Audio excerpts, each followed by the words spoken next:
ليلة خير وعطاء وينام نهار وسخاء.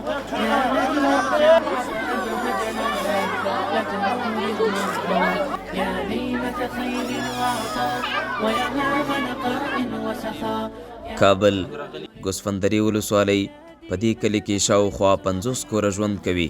دلته خلک د اوبو له غټ مشکل سره مخ وو چې د نصیر خیریه بنسټ په مرسته د خلکو دا مشکل حل شو، او په ضمن کې ورسره مدرسه وه چې د اودس کولو ځایونه او د اوبو ذخیره ورته په معیاري شکل برابره شول.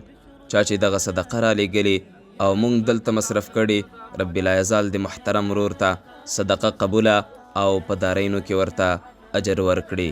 جزاک الله خیرا.